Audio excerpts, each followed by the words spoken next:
Hello and welcome to the Sunday Preview Rundown, Stormcast. Finally. Dear God, finally.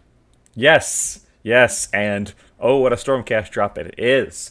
So it's Unleash the Ruination Chamber. However, it is not only Stormcast, actually. It's actually a fair chunk of other things. It's not. Well, let's do the obvious ones. Yep, first and foremost, we've got the new book. So the new book, the new Gamer Edition with the rolled-in cards. Of course, we knew this was coming. Yeah. If it's anything like the Skaven book, there will not be huge changes, but there will be meaningful changes because there were for Skaven. Yeah, there were some changes, like even just not just with the new stuff, but with the like Jezzail's got changed a little bit. Some of the updates to War Scrolls are nice. Yeah, so this probably will be a little bit changed. Yeah. And of course, it will have, most importantly, the new stuff. Yeah, which we will get to, right? Meow. Yes, fitting you say meow because these are half cat. Yes, obviously. Iridian the Witness. So here's the best kit that is getting released, in my opinion. Odd tangent. Do you want to know the best part about the new Warhammer community website? I can't zoom in on either of these. Oh, wait. Oh, wait. It zoomed in for a sec, and then it's... Oh, no. I can see. Sorry. Okay. Go back. If you double-click, it'll zoom in on one of them. But kind of. It's so bad. But in the worst way. Anyway. The Lord Vigilant on Morgriff and the Iridian the Witness, the named character version. Can we just talk about the pun, or the callback pun there? Because Mor is, in Warhammer, okay, in old fantasy, Mor was the god of death. That humans worshipped. Mor, Garden of Mor, would be a garden of death. Now, Mor comes from Mort, which is, death. The Arthur is French for the death of Archer. So you have a Morgriff is a death griff. Mm-hmm. The Griffin mount of Karl Franz from the Old World was Deathwing. Oh. So there's like 3 or 4 different referential, not puns, or just references here of layering on stuff, which is quite funny to me. I am not a lore, I was going to say lore nerd, but a lore nerd or a history nerd for either of those to have mattered to me. I'm going to admit most of my knowledge of Mor comes from Vermintide 2 because Gardens of Mor is a level there. Nice. And it's the Catacombs one. Iridian was the soul chosen by Morda, who is not the goddess of death? I think so, because, again, they just kind of... ham-fisting the word in there. Yeah. But, ham-fisting aside, these models are, chef's kiss. Mwah. So we gushed a lot about these. I actually prefer the generic version. I like the Griffin more without the Hunter's Hood, although it is a fun thing. It is a fun thing. I actually like the Hunter's Hood a lot. I'm assuming you can just build the other head and still put Iridian on the back. Maybe, but it does look like the bridle and the bridle also changes. That's true. Because if you look at how he's holding the reins. Yeah, he holds the reins in his right hand over here, whereas this one just doesn't hold it at all. So his cloaks. Yeah, he has them on the saddle. Interesting. Yeah. The cloaks, the head, the breastplate. Yeah. Either way, it's still a great cloak. When I get the money, I will be getting both of these. Yeah, me too. And it is confirmed here that, we kind of already knew, but they are Ruination Chamber because the Lord Vigilant was the guy in the box on the little griff, and he was also Ruination Chamber. Look, Deathman on Death Griff was probably always going to be Ruination. I mean, you never know. Next one. Tornus, the Redeemed. Once a mighty champion of chaos, who was a Nurgle guy, but then he got his butt kicked by the Celestant Prime, and somehow that got his soul back to Sigmar. I'm not sure how that happened, unless he died heroically, or if Sigmar can yoink souls from the Chaos Gods, which is really powerful. That is really strong. And he got redeemed. Who knows how much was involved with that? Maybe they just had a nice conversation over some tea. But yeah, he is basically he's the named Knight Azeros. So the Knight Azeros was always the person with the lantern. Mm-hmm. Now they have wings. Well, they always had wings. Knight Azeros always had wings. The Knight Azeros was the character for the prosecutors and had an old model and blah blah blah. They scrapped the old model and this is the new one. I really really like this model. I don't like how similar the two are from the character and the non-character. It really just feels like a head swap. It is. Like The weapon's the exact same. I think it is just a head swap That's with really different annoying. paint colors. I kind of Yeah, want that's to a little do something bummed. different. Like make the Tornus have a different, like the lanterns in the other hand, or the spear looks different in some way. Just a little annoying that, because when you go up to this guy, he has a different weapon. He has a thing on his back. He has the whole cowl is different. The head on the griffin's different. Whereas you go down here, It's clearly the same. Yeah, it's clearly the same kit. Where this is just like a head swap. and it's really funny that the named character one is the one with the helmet, and the non-named character is Yeah. the one without the helmet. Which is a little backwards from Whatever. normal, but Yeah, that's the only thing that bothers me about this. If I look at this in a vacuum, like I look at these guys individually, they are gorgeous. yes. I love it. But yeah, if I'm gonna get multiple, I'm gonna have to do some kind of conversion for Tornus. Yeah. Or maybe Probably I'll wouldn't just be too get bad. this one for Tornus and then get the old. Try and find the old one for the regular Knight of So- Zeros. Yeah, there's that. There's also the reality that you're probably, like, from what we know of the Knight of Zeros, unless the scroll changes significantly, which it might, because he is new. He is new. You're probably never going to run him and a Knight of Zeros. Probably not. Usually, when So you run a it's- named character one, you don't also want a regular one. But who knows? As long as it's clear in your list who's what, I think you'd be fine. Yeah, fair enough. All right. Oh, and speaking of reprints, Redone Lords. redone Lords, Celestant with Got the options. Yeah, Lord-Celestant. They're really Primaris Lieutenanting this guy, a.k.a. giving him lots and lots of options. Yeah, you want little hammer, sword, no hammer, big hammer, shield. Yes. So yeah, just some little flavor things. The lion garb on him is an interesting touch. Yep. It's fine. Next we have another resculpt, and this one is amazing. Yeah, both for his rules and the sculpt. Although it is very Stormcast Chaplain. Like, It is very, super very, very. This is like everyone jokes about the Stormcast and Marines being kind of close together, and they certainly do share some design similarities. This is the most Stormcast or the most Marine Stormcast I've ever seen. Yes, 100%. Like, Just the way you- his armor is, his bearing, the giant banner, which is, I guess, his own bones. yeah, it is. If you like Photoshop some of this out, like take away this little twin-tailed comet and like on his sash and stuff, I'm not sure you'd be able to tell the difference. If you had never heard of Age of Sigmar and I told you this was a 40k model, you'd probably believe me. Yeah, fair enough. But yes, gorgeous looking. Another resculpt. I love it. I'm buying one. It is nice, yeah. Then we've got the Lord Terminos. Yeah, this is the multi-part kit for the one that comes in Skaventide. Yep. The one with the axe head on the ground, and he's like, oh, you know, the guy on the front of the box. I forgot he was there. Yeah. It looks like really the only change is you can give him a sword instead of an axe. Yeah, give him a sword and 7 axes. Pose is different. Not a huge deal, but I guess if you're going to run multiples and you don't want the same pose over and over again, sure. Yeah. Why not? And then one of my favorite new ones, the Stormstrike Paladors. So these are Paladors in the Warrior Chamber instead of the Vanguard Chamber. The medium cavalry. Yep. They're essentially it's weird. We lost a bunch of stuff from Cities of Sigmar, and it ended up in Stormcast. Yeah, strange how 'cause that these are basically Demigryph Knights. Yeah. And I mean that in a good way. That's true. You do like the Demigryph Knights. I do, yeah, and I like these a lot. And it's nice to see that they're, well, I mean, it's nice to see, quote unquote, their warrior chamber, but at least they're not Seeing Vanguard. plenty of that. No. Multi-part Liberators. Yep. Well, You can either give them shields and hammers or twin hammers. which there's, I believe, no difference unless they change that in the book. It might, but who knows. Meh. New prosecutors, also from the Skaventide set. We've already talked about these at length. Yep. It looks like these ones are not multi-part. I think they're just straight up from No, this is just from the box. Yeah. the... Same thing with these Reclusians. I believe these are just straight. No, this is a new multi-part. This is a new multi-part because they did, I think they have a mace option that they showed right. off. And again, if you're going to run multiple units of Reclusians, it's nice to not have the same model over and over again. Yep. Yeah. Anti-magic, broskies.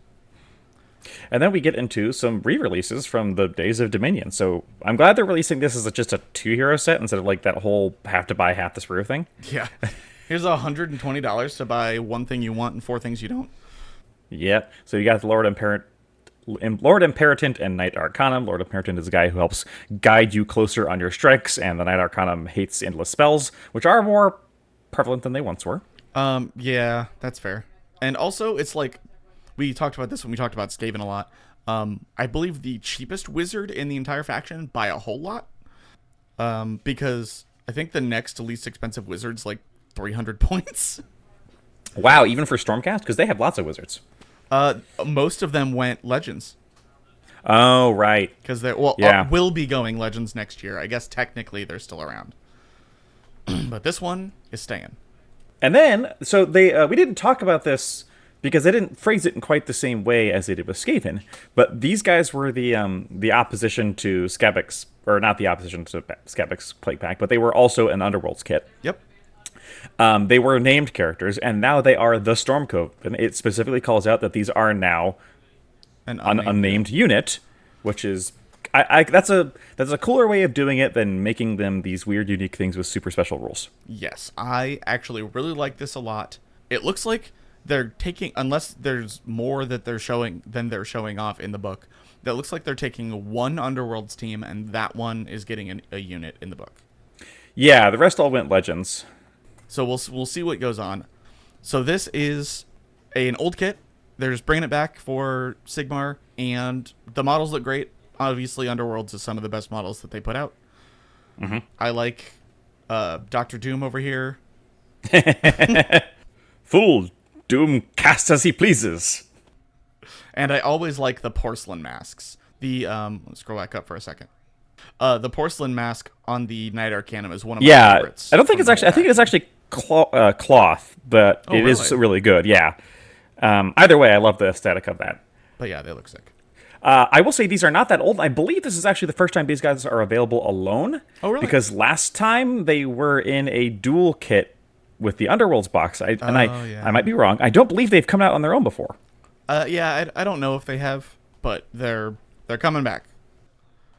And they do have a spell. They're also wizards. I did look them up. They're also wizards. They give first strike or last strike, depending on who you target. Yep. Which is always useful. Yep. Yes. Especially for Stormcast, who really don't want to get hit first. Stormreach Portal, now we go back to something new. This is the first faction terrain for Stormcast. Weird considering that they're the poster kids. You'd think they would have gotten... Yeah, they already got their endless this way spells. earlier. You'd think this would be on like their third faction terrain by now that they're cycling through. But no. Basically, this is a giant teleporter. Yep. You walk in, you go back into your star place, and then you can teleport again. We'll see. Looks cool. Hope it's made of good plastic and not the cheap terrain plastic they sometimes use. It's probably going to be the cheap terrain plastic. Well, the cheap terrain plastic has gotten a lot better. That's true. So, but sometimes they still use the old stuff and it's not. So I hope it's the...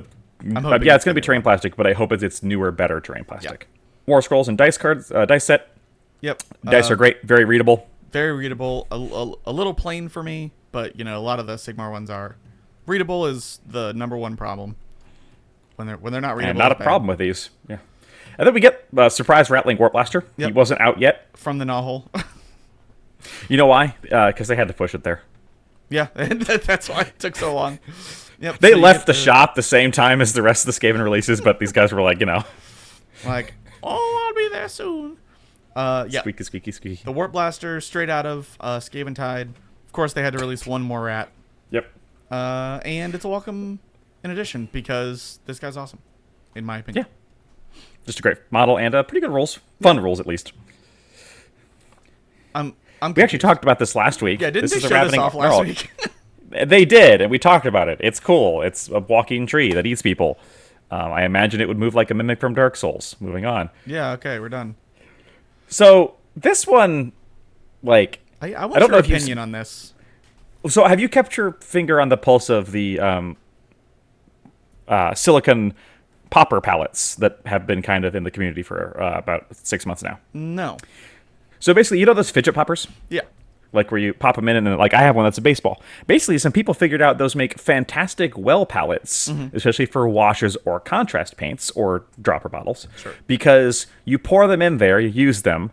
Those things don't work great on wet palettes, but you pour them in one of the holes, and when it dries, you just pop it out. Yeah. So they're insanely easy to to clean, and they're very handy for washes or contrast paints or anything where you don't want to use a wet palette, but you also don't want to just spreading all over a flat palette. Sure. So that's, and GW is making their own version of that. I will say that you can get, I think I got 3 of my Poppy fidget poppers for $10 on Amazon. Yep, that sounds about right. They have been sold out for a while because so many people started buying them. Sure. I'm going to assume this guy's not going to be $10. He'll probably be a bit more, but... So here's the thing. It depends a lot on how much this is. If this is like $20, then yeah, it's too expensive, but you're paying for it being a servo skull. Yeah. Which is cool. Especially, imagine using some red contrast paint that eye. See, I do not like this design.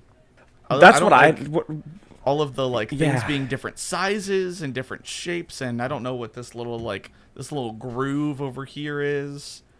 It's so strange. Yeah, I'll have to see how it works in practice. But if this thing's $30 or $40, then it's obscene. And oh yeah, that's I just ridiculous. Really hope they don't do that. I think $20 is too much. $30. I mean, it is. I'm writing my congressman. So yeah, you live in Indiana. Good luck.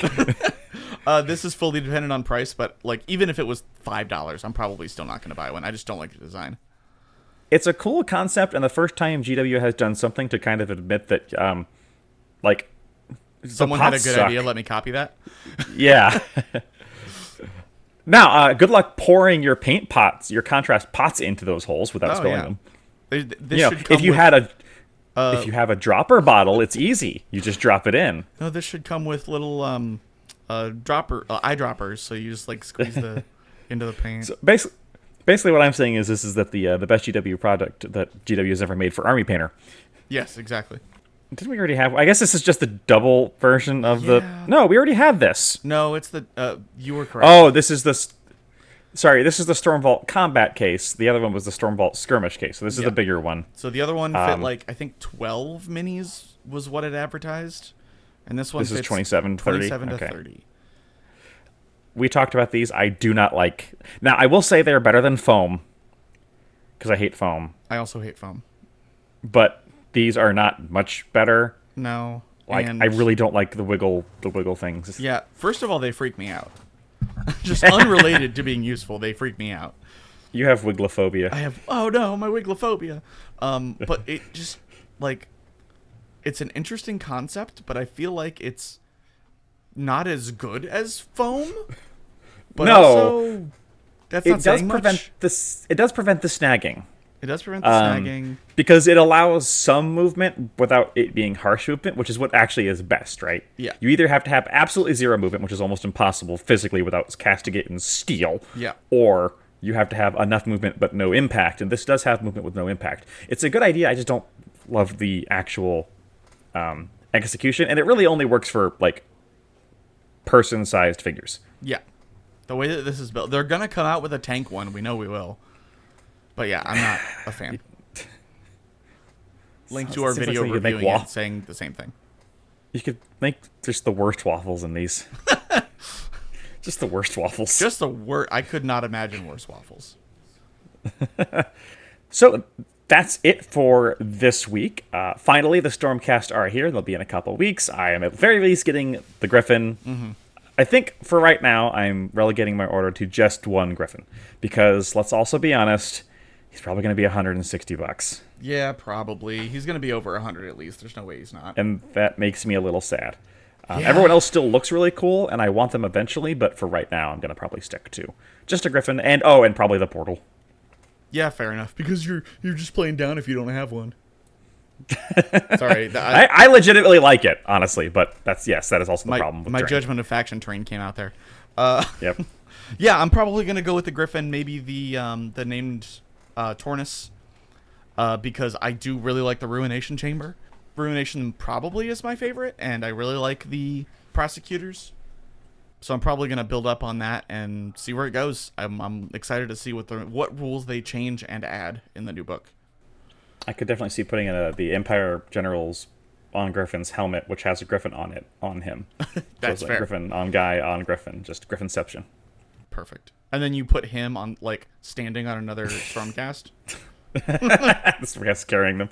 All right. Well, that's it from us this week. Stay tuned. This week is for our Warhammer Day reactions, as well as this and our next Necro Rundown video on the Malin Strain Gene Stealers coming to you as well. We'll see you next week. Bye-bye.